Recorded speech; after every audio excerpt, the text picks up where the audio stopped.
प्रस्तुत पाठ में लेखक रानीखेत में मिलिट्री छावनी में ईंधन के लिए काटे जा रहे पेड़ों को देखकर संवेदित होते हैं। कौसानी में वे सरल स्वभाव के पहाड़ी शिक्षकों की सरलता पर मुग्ध होते हैं। दिल्ली में 7-8 साल की बच्ची को सेब बेचते देखकर अंदर तक द्रवित हो उठते हैं।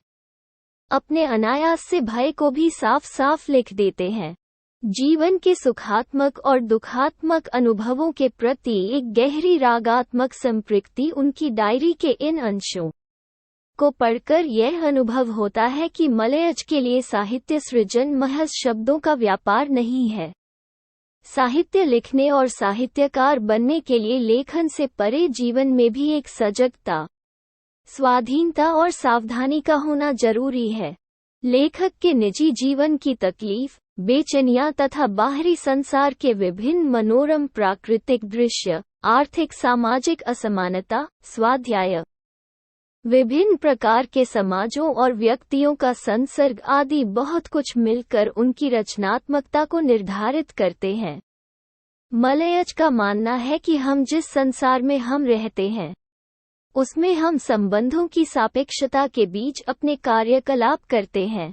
हमारे जीवनानुभव और उसके प्रति हमारा व्यवहार एक नया यथार्थ बनाता है जो दूसरों को भी प्रभावित करता है। इस तरह दूसरों के अनुभव और उनके व्यवहार हमें भी प्रभावित करते हैं। अतः आदमी दूसरों के क्रियाकलापों से प्रभावित होता है तो ये यथार्थ को भोगना या जीना कहा जाता है तथा उसके अपने कार्यकलाप एक नए रचे यथार्थ की तरह होते हैं जो दूसरों को प्रभावित करते हैं। उन्होंने इस संसार को यथार्थ की लेन देन का नाम दिया है। हर आदमी इस यथार्थ की लेन देन अर्थात प्रभावित करने तथा प्रभावित होने की प्रक्रिया में शामिल होता है।